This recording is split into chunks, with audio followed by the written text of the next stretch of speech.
আচ্ছা বলুন তো, ওই মিষ্টির দোকানের রসগোল্লা এটা কি দিয়ে হয়? ছানা দিয়ে হয়।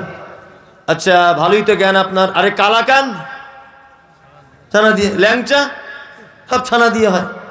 তাহলে টোটাল মিষ্টির দোকানের যত আইটেম আছে মিষ্টি জাতীয় আর কি, দই, কালাকান্দ, ওই লেডিকেনি না কি বলে, যত আছে, যত মিষ্টির এর মূল উপাদানটা কি?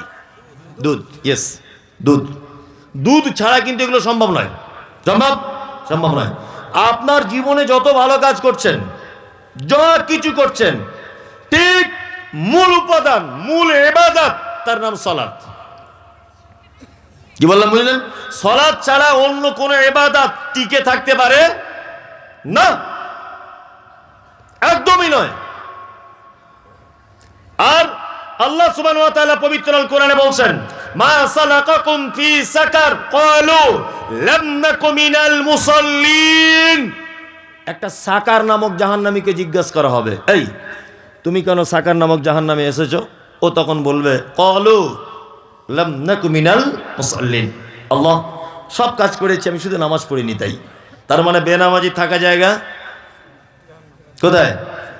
জাহান্নাম। এটা বলতেও আমার খারাপ লাগছে যে মুখে এটা উচ্চারণ করব, এটা আমার কাছে খুব লজ্জিত মনে করছে আমি নিজেকে, যে একটা লোক নামাজ পড়ে না, আমি এত বড় সার্টিফিকেট দেবো যে লোকটা জাহান্নামে যাবে, কিন্তু আমাকে যে বলতেই হবে আল্লাহ বলছে তাই। অনেক মানুষ আছে বলছে, মৌলী সাহেব নামাই না পড়তে পারি, তবে আমি আর 5 জনের মতো ঝেড়ে খাই না, চিটিং বাজ নয়, আমার ইমান চাঙ্গা, বুঝলে না, আমার ইমান চাঙ্গা। আমার ছেলে আমাকে বলে মাঝে সাঝে, আব্বু আমি মিলিটারি চাকরি করব। আমার ছেলে, ঠিক আছে তুই মিলিটারি হবি যখন হ, অসুবিধা নেই। লিখিত পরীক্ষা দিয়েছে, ফার্স্ট হয়েছে, অরিজিনাল নয় কিন্তু, আমার ছেলের এখন ছোট, বোঝানোর জন্য বলছি। মৌখিক পরীক্ষা ফার্স্ট, আমার ছেলে মাঠে রান করেছে ফার্স্ট, লং জাম্প ফার্স্ট, সব কাজে আমার ছেলে ফার্স্ট। তা আমার ছেলে আমাকে একদিন আনন্দ করে এসে বুকে জড়িয়ে ধরে বলছে, আব্বু মনে হয় চাকরি আমার কনফার্ম হয়ে যাবে, আর একটা মাত্র আমার পরীক্ষা বাকি আছে। কি ব্যাটা? বলছে একজন অফিসার শুধু ফিতে নিয়ে মাপবে আমার হাইটটা কতটা। এখন হাইট দেখতে পাওয়া যাচ্ছে আমার ছেলে 3.5 ফুট, মিলিটারি চাকরি করবে ও। আচ্ছা বলুন তো, কিয়ামত পর্যন্ত সম্ভব নয়। কারণ এই চাকরিটার মূল শর্তই হচ্ছে হাইট ভালো হতে হবে। তুমি লেখাপড়া মাধ্যমিক অসুবিধা নেই, উচ্চ মাধ্যমিক অসুবিধা নেই, কিন্তু এই চাকরিটার মূল শর্ত কি? হাইট ভালো হতে হবে, তাই না? আমি দান করি মৌলী সাহেব, কোনো সমস্যা নেই। আমি তো ওই শ্যামনগর মাদ্রাসায় 50,000 দিয়েছি, আবার ওই রাধানগরে দিয়েছি 50। সব ভালো কাজ আপনার, শুধু আপনি নামাজটা পড়েন না, তাই তো? গোলাম হোসেন আপনার থাকার জায়গা জাহান্নাম। কোথায়? সব পরীক্ষায় পাস, কিন্তু হাইট কম। তাহলে এই কাজের শর্ত কি? হাইট। জান্নাতে যাওয়ার শর্ত কি? সালাত, তাই না? জান্নাতে যাওয়ার শর্ত সালাত। যারা বলছেন এক ওয়াক্ত যাই এক ওয়াক্ত যাই না, এদের চরিত্র কেমন বলে দিই। এক, আমার ছেলে এবার মাধ্যমিকে 5টা সাবজেক্টে পরীক্ষা দেবে, বা আপনার ছেলে দেবে 5টা সাবজেক্টে পরীক্ষা দেবে। তা আপনার ছেলে 4টেতে 100 100 100 পেয়েছে, আর একটাতে 0 0 0। যারা শিক্ষিত মানুষ বা স্কুলের সঙ্গে যুক্ত আছেন আপনারা জানেন, বিবেচনা করে বুদ্ধি কাটিয়ে বলুন, 4টেতে 100 100, একটাতে 0 0, রেজাল্ট যেদিন বার হবে আমার ছেলে পাস না ফেল? ফেল। মানে জোহরে গেছে 100 100 নাম্বার পেয়েছে, অসুবিধা নেই, ফজরে ঘুম ভাঙিনি তাই পড়েইনি, ফেল, 0। কি বলছি বুঝতে পারছেন? আল্লাহ সুবহানাহু ওয়া তাআলার ভাষা দেখুন। আল্লাহ তাআলা বলছেন, আল্লাযীনা হুম সালাওয়াতিহিম ইউহাফিজুন। ফেরদাউস নামক জান্নাতে যাবে তারা, সালাওয়াতিহিম। আলেম ওলামারা আছেন, আল্লাহ বহু বচন শব্দ ব্যবহার করে বলছেন যারা সালাত সমূহ হেফাজত করে। কি বললাম বুঝলেন? যারা সালাত সমূহকে হেফাজত করে তারা, তার মানে যারা 5 ওয়াক্ত সালাত আদায় করে। চলুন, অনেক মানুষ এমন নামাজি আছে যারা বাড়িতে পড়ে, মসজিদে যায় না, এরকম বদ অভ্যাস নেই? আছে। বাড়িতে সালাত ইচ্ছাকৃতভাবে হবে না, কারণ আল্লাহ সুবহানাহু ওয়া তাআলা বলেছেন আরকাউ মা'আর রাকিঈন, তোমরা রুকুকারীদের সাথে রুকু করো। তার মানে জামাতে যাও। তার মানে কি? জামাতে যাও। আল্লাহ মোমেনদের গুণ তারপরে বলছেন ইনফিকুন অমিম্মা রাযাকনাহুম ইনফিকুন। মোমেন আল্লাহর রাস্তায় দান করে। মোমেন কি করে? দান করে। যদি বলছে মৌলী সাহেব আপনারা পারেন বেশ ভালো, ঠিক ঘুরে ঘুরে জায়গায় এসেছেন দানের ব্যাপারে, আমি কারোর কাছে টাকা চাইবো না, তবে বিনীত অনুরোধ আপনি আমাকে 10টা মিনিট টাইম দেন, আপনাকে একটা গুরুত্বপূর্ণ ঘটনা আমি আপনাকে শোনাবো হাদিস থেকে। কি বললাম বুঝলেন? এইটা শুনে আপনি বাড়ি যাবেন, যেখানে পারবেন যান, আমার কোনো আপত্তি নেই। আল্লাহ নবী সাল্লাল্লাহু আলাইহি ওয়াসাল্লাম পৃথিবী থেকে চলে যেদিন গিয়েছিলেন সেই দিনটির নাম কি? কি বার ছিল সেদিন? সোমবার। সোমবার। জীবনে অনেক কিছু শুনেছেন, আর এইটা আজকে শুনুন। এইটা আমি বলছি বাংলাদেশের প্রখ্যাত আলেম ডক্টর আসাদুল্লাহ আল গালিব একটা বই লিখেছেন সিরাতুর রাসূল। এই বইয়ের একেবারে শেষের দিকে এই ঘটনাগুলো বিস্তারিতভাবে পাবেন। আমি একদম আজকেই পড়লাম এবং একাধিকবার পড়ে আপনাকে বলছি। সহিহ হাদিসের উদ্ধৃতি দিয়ে তিনি ঘটনাটা বর্ণনা করেছেন। এক, আল্লাহ নবী সাল্লাল্লাহু আলাইহি ওয়াসাল্লাম সোমবার পৃথিবী থেকে চলে গেছেন। তার আগের বৃহস্পতিবার জীবনের শেষ নামাজ জমাতে পড়িয়েছিলেন মাগরিবের। বৃহস্পতিবার মাগরিবের। আর বৃহস্পতিবার মাগরিবের প্রথম 2 রাকাতে যে তেলাওয়াত করেছিলেন সূরা মুরসালাত, যার শেষ আয়াত ছিল ফাবি আইয়ি হাদিসিম বা'দাহু ইউমিনুন। আল্লাহ বলছেন এর পরেও কি তোমরা অন্য কোন কথার উপর ঈমান আনবে? বিশ্বনবী ঠিক যেন উম্মতদের উদ্দেশ্যে কথা বলতে চেয়েছেন শেষ আয়াত দ্বারা, ফাবি আইয়ি হাদিসিম বা'দাহু ইউমিনুন। মাগরিবের সালাত শেষ, বাড়ি চলে এলেন।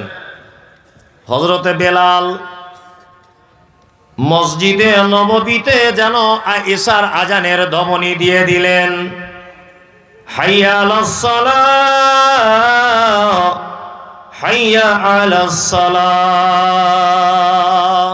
হযরতে বেলাল, আল্লাহ রাসূল উঠলেন, উঠে আয়েশাকে ডেকে বলছেন, আয়েশা আয়েশা একটু পানি দাও তো আমাকে। আম্মা জান আয়েশা পানি দিলেন। আল্লাহ রাসূল সাল্লাল্লাহু আলাইহি ওয়াসাল্লাম ওযু করলেন। ওযু করার পর অজ্ঞান হয়ে গেলেন, বেহুশ হয়ে গেলেন। একটু পরে আবার হুঁশ ফিরে এলো। আল্লাহ নবী সাল্লাল্লাহু আলাইহি ওয়াসাল্লাম আবার আয়েশাকে বলছেন, আয়েশা একটু পানি দাও তো।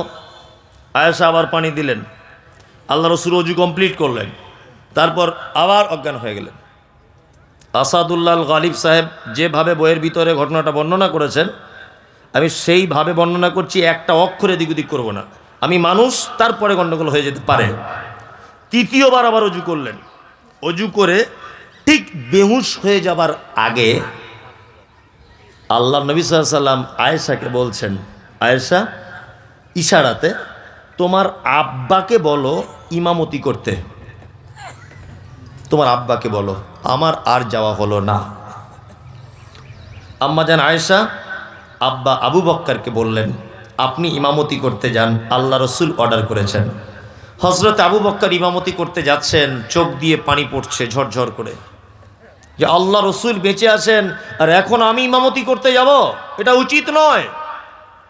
পৃথিবীতে একজন ভাগ্যবান পুরুষ মানুষ আল্লাহর নবী বেঁচে থাকা অবস্থায় 17 ওয়াক্তের, 17 রেকাতের নয়, 17 ওয়াক্তের ইমামতি করেছেন আবু বকর সিদ্দিক রাদিয়াল্লাহু তাআলা আনহু। এটা কিন্তু ভালো একটা ইম্পর্টেন্ট ব্যাপার, জেনে রাখুন আপনি। নাম্বার 2, হযরত আবু বকর ইমামতি করছেন। আম্মা জান আয়েশা একটা আপত্তি জানালেন আল্লাহ রসুলকে। এটা আপনারা জানেন যে আল্লাহ রসুল পৃথিবী থেকে চলে যাওয়ার আগে আয়েশার হুজরাতে অন্যান্য বিবিদের মতামত নিয়ে শেষ দিনগুলো আয়েশার হুজরাতে ছিলেন। আয়েশা রাদিয়াল্লাহু তাআলা আনহা তিনি ভাবছেন যে আমার হুজরাতে আল্লাহ রসুল আছে, আর আমার আব্বা যদি ইমামতি করে তাহলে অন্যান্য বিবিরা ভাববে আয়েশা মনে হয় নিজের বাপ বলে আগে আগে ইমামতি করতে দিচ্ছে, অন্যান্য বিবিরা রাগ করতে পারে। আল্লাহ নবীকে যখন এই অভিযোগ করলেন আয়েশা, তখন আল্লাহ রসুল একটু উচ্চ কণ্ঠে বলছেন, আয়েশা, আরে আমি বলছি আবু বকর ইমামতি করবে, আর তুমি কেন অন্যজনের নাম বলছো? এই জায়গাতে একটু ইঙ্গিত পাওয়া গেল যে আল্লাহ রসুল মারা যাওয়ার পরে আবু বকর খলিফা হবেন। এই ব্যবহারটাতে আম্মাজান আয়েশা একটু ইঙ্গিত পেলেন যে আবু বকরের উপর আল্লাহ রসুলের এত ভালোবাসা কেন। আল্লাহু আকবার। কেন ভালোবাসা? মাঝখানে একটা ছোট্ট কথা বলে দিই। আল্লাহ রসুল মসজিদের ভিতরে বসে আছেন, আর সাহাবীদেরকে বলছেন তোমাদের ঈমান আর আবু বকরের ঈমান দেখবে। তাহলে আল্লাহ রসুল কেমন বলছে, ওই দেখো ওই দেখো ওই দেখো, দেখতে পাচ্ছ একজন আরোহী তার জানোয়ারের পিঠের উপরে চেপে যাচ্ছে কথা বলতে বলতে। আচ্ছা বলুন, একটা গরুর মালিক সে যদি তার গরুর পিঠের উপরে বসে গরুর সঙ্গে কথা বলতে বলতে যাচ্ছে, এটা যদি আমি বলি কেউ বিশ্বাস করবে? গরু কথা বলতে পারে? তখন সাহাবীরা বলছেন আল্লাহ রসুল আপনি কেমন কথা বলছেন, গরু কোনোদিন তার মালিকের সঙ্গে কথা বলতে পারে? তখন আল্লাহ রসুল বলছেন এটাই তোমাদের ঈমান আর আবু বক্কারের ঈমানের ডিফারেন্স। এই কথাটাই যদি আমি আবু বক্কারকে বলতাম তাহলে আবু বক্কারের উত্তর এটা হতো, অবশ্যই আপনি যখন বলেছেন অসম্ভবের কিছু নেই। এটা হচ্ছে আবু বক্কারের ঈমান। শুক্রবার চলে গেল, আল্লাহ রসুল মসজিদে যেতে পারেননি। শনিবারের দিন আল্লাহ রসুল একটু সুস্থতা অনুভব করলেন।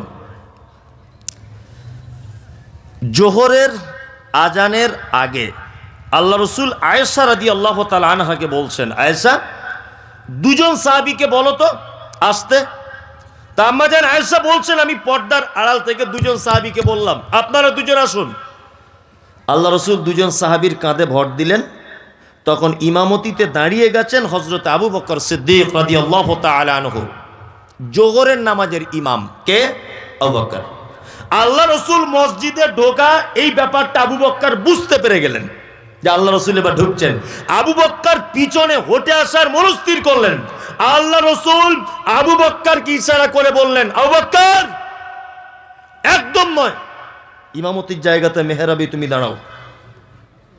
আবু বকর দাঁড়িয়ে আছেন।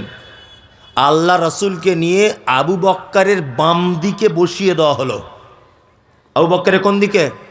তাহলে আবু বকর যদি ইমাম হয়, ধরে নেন এই যে ইমামতি করছেন আবু বকর, আর আবু বকরের বাম দিকে যদি আল্লাহ নবীকে বসানো হয়, তাহলে আল্লাহর নবীর কোন দিকে হলো আবু বকর? ডান দিকে। এটা জেনে রাখুন, ইসলামের প্রথম মুকাব্বির তিনি হচ্ছেন হযরত আবু বকর সিদ্দিক রাদিয়াল্লাহু তাআলা আনহু। এই মুহূর্তের সাথে সাথে ইমাম পরিবর্তন, আল্লাহ রসুল হয়ে গেলেন ইমাম, আবু বকর হলেন মুকাব্বির। এখান থেকে একটা মসলা জেনে নেন যে ইমাম অসুস্থ হলে প্রয়োজনে বসে ইমামতি করতে পারে। মাথায় রাখবেন, কি বললাম বুঝলেন? আল্লাহ রসুল বসে বসে আস্তে আস্তে করে ইমামতি করছেন, সাহাবীরা গলার আওয়াজ শুনতে পাচ্ছেন না অসুস্থ বলে, এই জন্য পাশে দাঁড়িয়ে উনি যখন বলছেন আল্লাহু আকবার আল্লাহ রসুল, তখন আবু বকর জোরে বলছে আল্লাহু আকবার। মুকাব্বির। বুঝুন ভালো করে। জোহরের নামাজ শেষ, আল্লাহ নবী সাল্লাল্লাহু আলাইহি ওয়াসাল্লাম বাড়ি এলেন। আয়েশার হুজরাতে আল্লাহ রসুল ঢুকেই প্রথমেই আম্মাজান আয়েশাকে বলছেন, আয়েশা আচ্ছা বলো তো আমাদের বাড়িতে কি কোনো টাকা পয়সা আছে? তা আম্মাজান আয়েশা বলছেন যে আমাদের বাড়িতে সোনার দিনার, দিনার বলা হয় সোনার কয়েনকে, আর দিরহাম বলা হয় চাঁদির কয়েনকে, তখনকার দিনে চলতো। তা আম্মাজান আয়েশা বলছেন যে আমাদের বাড়িতে 5টা থেকে 9টা দিনার অর্থাৎ স্বর্ণের কয়েন আছে। তখন আম্মাজান আয়েশাকে আল্লাহ রসুল উচ্চ কণ্ঠে বলছেন, আয়েশা আরে কোনো ইমানদার এবং নবীদের জন্য উচিত নয় এত নিকৃষ্ট সম্পদ বাড়িতে রেখে আল্লাহর সাথে সাক্ষাৎ করবে। তুমি কেন দান করে দিলে না? কেন তুমি দান করলে না? তুমি যদি দান করে দিতে তাহলে আমি আল্লাহর কাছে যাওয়ার পরে সাথে সাথে বিনিময় পেয়ে যেতাম। তখন আম্মা জান আয়েশা বলছেন, আল্লাহ রাসূল, আপনি অসুখে ছিলেন, এই কারণে, ব্যস্ততার কারণে আমি টাকাটা দান করতে পারিনি, দয়া করে আপনি বলুন, আমি এখনই দান করে দিচ্ছি। তার মানে বিশ্ব নবী মুহাম্মদ রাসূলুল্লাহ সাল্লাল্লাহু আলাইহি ওয়াসাল্লাম জমিয়ে রাখা সম্পদ যেটা ছেড়ে মানুষ কবরে চলে যায়, এই সম্পদকে নিকৃষ্ট সম্পদ বললেন, আর মানুষ যেটা দান করে যায় আল্লাহর রাস্তায় এটাকে উৎকৃষ্ট সম্পদ বললেন। টাকা জমাচ্ছেন না, তার ভিতরে আমিও, শুধু যে আপনাকে বলছি তা নয়, আমিও জমাচ্ছি না অর্থ। আমাদের চিন্তা ভাবনা কি? আগামী জেনারেশনের ভবিষ্যৎ ভালো করা। আমি টাকা পয়সা জমাচ্ছি কেন? আমার বেটা ভালো থাকবে তাই, তাই না? জি, আপনি কেন টাকা পয়সা উপার্জন করছেন? আপনার বেটা ভালো থাকবে তাই, তাই না? পৃথিবী যে কেমন জায়গা এটা আপনাকে দেখাবো, বাস্তবে আমি দেখাবো কেমন। এই দেখুন, আপনাকে দেখাচ্ছি পৃথিবী কেমন জায়গা। চাচা আপনি এখানে আসুন তো, আপনি এখানে আসুন, আসুন, কিছু ধরবো না, ভয় নেই, আসুন। আপনি আমার আব্বার থেকে বয়স্ক মানুষ, আসুন, হ্যাঁ আসুন, দুজনেই আসুন না, কথা বলিয়েন না। এই দেখুন, অনেক সময় বাস্তব কিছু জিনিস থেকে আমাদের জ্ঞান গ্রহণ করতে হয়, হয়তো হয় না? অবশ্যই জ্ঞান প্রতিটা জিনিস আছে, আমরা জ্ঞান বার করতে পারছি না। তাই এক, পৃথিবী কেমন জায়গা, আমি আল্লাহর কসম বলছি বাপ, আপনাদেরকে অপমান করার জন্য আমি ডাকিনি, হ্যাঁ, শুধু মানুষকে কিছু শিক্ষা দেওয়ার জন্য আপনাকে ডেকেছি। কি নাম আপনার? আপনার নাম বলেন। আব্দুল আজিজ। আব্দুল আজিজ। পৃথিবী কেমন জায়গাটা বলছি। আপনার বয়স কত হতে পারে মোটামুটি একটা? আমার বয়স মোটামুটি 40-45। যাই হোক, মানে ওনার বয়স মোটামুটি 60 বছর প্লাস। আপনার কত? আমার 66 কাগজ কলম। ও 60 বছর। আপনার দুজনের আব্বা বেঁচে আছে? আব্বা বেঁচে আছে? অনেক আগে মারা গেছে? কতদিন হবে? হ্যাঁ 10-20 বছর। আপনার? আমার 50 বছর। 50 বছর হয়ে গেল। দুজনা ইমানদারির সাথে সত্যি কথা বলুন, একদম। আপনারা দুজন কেউ মিথ্যা বলেন না আমি জানি, তারপরেও এখন এই মুহূর্তে ইমানদারির সাথে বলবেন। আপনার আব্বা মারা গেছে 50, আপনার 20। আপনারা দুজনা কোনোদিন আপনাদের আব্বাদের কবরের পাশে দাঁড়িয়ে বলেছেন যে আল্লাহ আমার আব্বাকে একটু ক্ষমা করে দাও? সত্যি কথা বলবেন। যান, যান, গিয়ে বসুন, বসুন, হয়ে গেছে, যান। এর নাম পৃথিবী। যান, আপনারা দুজন বসুন। এর নাম কি? এর নাম পৃথিবী। এদের দুজনারই আব্বা কিন্তু টাকা পয়সা সম্পত্তি যা করেছিল দুজনের ভবিষ্যতের জন্য করেছিল না? হ্যাঁ করেছিল। কিন্তু তার বাপের কপালটা এত খারাপ যে বেটার জন্য হারাম হালাল দেখা দেখি করেনি, টাকা ইনকাম করতে হবে করেছে। দুঃখের বিষয়, সেই বেটা আজ কবরের মাঝে গিয়ে একবারও বলল না যে আল্লাহ আমার আব্বাকে একটু ক্ষমা করে দাও। এই পরিস্থিতি কিন্তু আপনারও। এ পরিস্থিতি কার? আপনার। এতে অনুপরিমাণ কোনো ত্রুটি নেই। এই পরিস্থিতি আপনার অনিবার্য। আপনি মারা যান, আপনার বেটা কখনো কোনোদিন আপনার কবরে গিয়ে বলবে না যে আল্লাহ আমার আব্বাকে একটু ক্ষমা করে দাও। বলবে? বলবে না। আপনার স্ত্রীর প্রতি আপনার ভালোবাসা ও আপনার প্রতি ভালোবাসা ততক্ষণ যতক্ষণ আপনার অর্থ আর নিঃশ্বাস আছে। কি বললাম বুঝলেন? স্বামী স্ত্রী একই খাটে শুয়ে আছেন, একই খাটে শুয়ে আছেন আপনারা দুজন। রাত 2টোর সময় আপনার স্ত্রী দেখছে আপনি মারা গেছেন। ও যদি কম্বল খুলে দেখে আপনি মরা, বলুন ও 1 সেকেন্ডের জন্য ওই ঘরে আর টিকতে পারবে? পারবে না। অথচ শোয়ার সময় গলা ধরে বলেছিল তোমায় ছাড়া বাঁচবো না। তার মানে বোঝা যাচ্ছে পৃথিবীর যত রঙ্গরস, যত প্রেম প্রীতি যা কিছু আছে, 2টো কারণে, 1 অর্থ, 2 নিঃশ্বাস।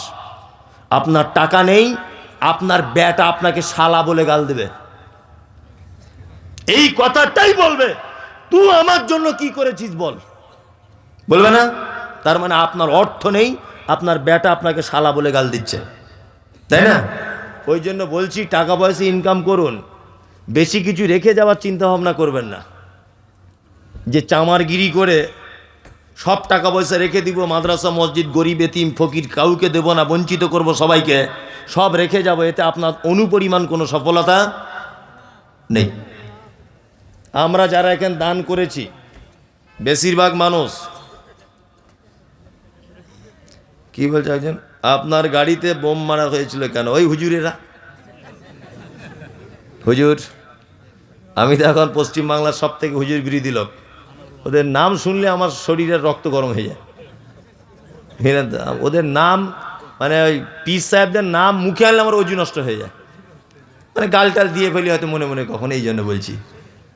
কি বললাম বুঝলেন তো? ওদের থেকে যত কিলোমিটার ডিস্টেন্স থাকা যায় আর কি দূরে থাকবেন। হাওড়া জেলাতে বোম মেরেছিল গাড়িতে। কি বললাম বুঝলেন? প্রোগ্রাম করে আসছিলাম, রাস্তাতে সব ইয়ং ছেলেরা বাঁশ নিয়ে দাঁড়িয়ে আছে, তা আমি আসছি, গাড়িতে মারতে গেল। আমি ড্রাইভারকে বললাম যে এখান থেকে তুমি গাড়িটা একটু গতি বাড়াও। আমার যে ড্রাইভার সে একদম আগুন ড্রাইভার আর কি। যাই হোক, তা ওদের ওভারটেক করে কোনো রকম গাড়িটা আগে না, আমি দাঁড়ালাম। আজ কি হয়েছে তোদের, মারবি আমাকে? এই কথা বলার পরে একজন আমাকে একটু গালাগালি করলো। গালাগালি করার সাথে সাথে দুজন দেখলাম সাইডে চলে গেল, আর একজন অকথ্য ভাষায় গালাগালি দিচ্ছে। না, আমি যেখানে প্রোগ্রাম করতে গেলাম সাথে সাথে ফোন করলাম, ওরা একদম 2-3 মিনিটের ভিতরে ওখানে চলে এলো। তখন আমার সঙ্গে আর কি চলছে ফাইটিং নিয়ে। ওরা এসে যখন প্রচুর লোক চলে এলো, ওদের একজনকে ধরে প্রচণ্ড মারধর করলো, মানে মাথা ফাতা ফাটিয়ে দিয়েছে মেরে আর কি।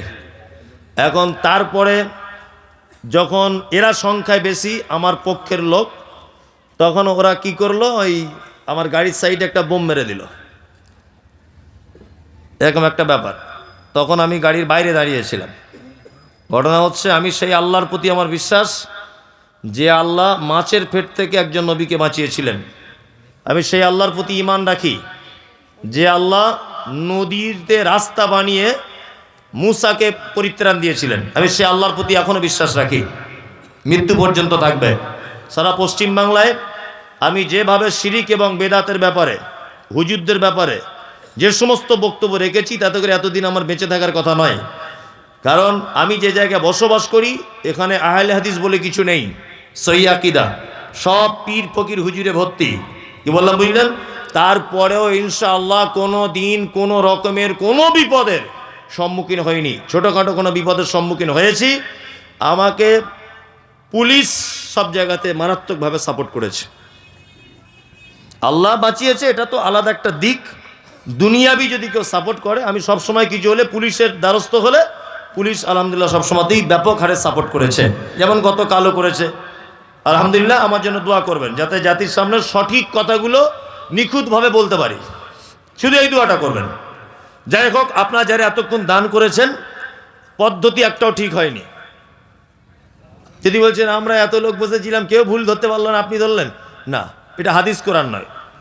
পদ্ধতি একটা ভালো জিনিস বলছি, এখানে যারা বসে আছেন দান দুটো পদ্ধতিতে করবেন যদি আগামী দিন ভালো আপনি চান। এক, বাড়িতে ভিখারি এলে বাচ্চাদের হাত দিয়ে ভিখ দেবেন। কি বললাম বুঝলেন?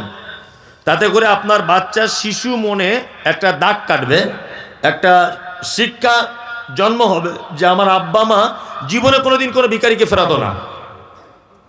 দুই, জলসাতে যখন কোনোদিন দান করবেন তখন বাপ সবসময় বেটার জন্য দান করবেন, যে আমার বেটা আশরাফুল, তার জন্য 2000। বেটা বয়স 40 বছর, তারপরে ওর জন্যই দেন, কারণ বেটা যেন লজ্জিত হয় যে আমার আব্বা বুড়ো বয়সে আমাদের কল্যাণ কামনা করছে। ভালো করে বুঝবেন, তার মানে আপনার আব্বা চলে গেলে, আপনি চলে গেলে আপনার বেটাও আপনার জন্য দান করতে পারে। কি বললাম বুঝলেন না? এই জন্য বলছি এটা একটা মাদ্রাসার জলসা। আমি বেশি রাত করছি না, রাত্রি 12টা বাজে এখন। আপনারা আল্লাহর রাস্তে বলবো তো নাকি মাদ্রাসাতে কিছু সহযোগিতা করুন। আমি আদায়কারী খুব মারাত্মক বক্তা নয়, তারপরেও কুলিয়ে গুছিয়ে যতটুকু যা বললাম আপনারা 2000 1000 যার কাছে যেমন আছে দয়া করে আপনারা একটু দেবেন। জি, ওনার নিয়তের উপরে দোয়া। মা আব্বার জন্য দোয়া। আচ্ছা আচ্ছা, এটা কি? অর্শগন্ধা 5 কেজি, কালো জিরা 5 কেজি, রাই 10 কেজি, পেঁয়াজ 60 কেজি, এটা তার মানে দান। ও মাশাআল্লাহ, এইটা কারেক্ট লিখে নেন তো ভাই, সবাই দেন। আপনারা 1000 করে দিলে তো এখনো 1 লাখ টাকা হয়ে যাবে। একটু মেহেরবানি করুন ভাই। যদিও আমাকে আদায়কারী স্পেশাল বক্তা ছিল, তারপরেও এটা আমার দায়িত্ব এবং কর্তব্য। Safiur Zaman Sheikh, Habib master, Nawda, BEd college কর্ণধর, উনি দিচ্ছেন 10,000 টাকা। আল্লাহুম্মা সাল্লি আলাইহি, আল্লাহুম্মা বারিক আলাইহি। 5,000 টাকা বেনামি। ও বেনামিতে একজন 5,000। ভাই, ওই যে দানের কথা বললে মানুষ আর ধৈর্য ধরে বসবে না, তাই না? জি। আর শীতও অনেক পড়ছে, অনেকটা আজকে ঠান্ডাও খুব বেশি। আমি বক্তব্য দিচ্ছি বলে ঠান্ডা অনুভব করতে পারছি না, তবে আপনাদের খুব ঠান্ডাই লাগছে। তারপরে আপনাকে বলবো যে আপনারা যাওয়ার আগে অবশ্যই আপনাদের প্রতিষ্ঠানে কিছু করে দেন, সকলেই দেন। যদি আপনারা 500 করে দেন তাই অনেক, দেন, সকলেই দেন, দেন। তুমি আসমানে থাকো প্রভু, আমি জমিনে। তুমি আসমানে থাকো প্রভু, আমি জমিনে। তবু তোমারি প্রেম জমে হৃদয় গহীনে। আমি তোমারি গোলাম গো, অন্য কারণ। আমি তোমারি গোলাম গো, অন্য কারণ। আলিমুল গায়ব তুমি, মালিক রব্বানা। নূর ইসলাম, নূর ইসলাম দেন, সবাই দেন, 200-500 দেন। এখানে পানি নেই না, একটু খাওয়ার পানি। আলহামদুলিল্লাহ, জাযাকাল্লাহ খাইরান। ভালো আছেন সবাই? সবাই দেন, 10-20 টাকা করে দেন, সবাই দেন। কৃপণতা করিয়েন না, দেন। হ্যাঁ, আল্লাহ কবুল করবে, দেন। যার কাছে যা আছে তাই দেন। ও আচ্ছা আচ্ছা, তাই, আচ্ছা দেন, দেন, সকলেই দেন। বিসমিল্লাহ।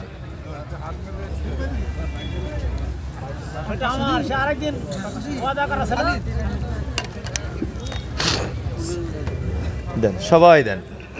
জি, ওই বলছি, ওই তুই রেডি হ, গাড়ি গিয়ে পিছনের কাঁচটা মোচ। ওয়ালাইকুম আসসালাম রহমতুল্লাহ। ঠিক আছে, শুক্রিয়া। সবাই দেন। আমি অত বানিয়ে বানিয়ে দোয়া করতে পারি না, তবে আল্লাহ রসুলের শেখানো দোয়া, আল্লাহুম্মা সাল্লি আলাইহি, আল্লাহুম্মা বারিক আলাইহি। সবাই দেন। আলিয়া বিবি নামে 5,000। আর মায়েরা যারা আছেন, মায়েরা যদিও আমার বক্তব্য ওদের পছন্দ হবে না, ওরা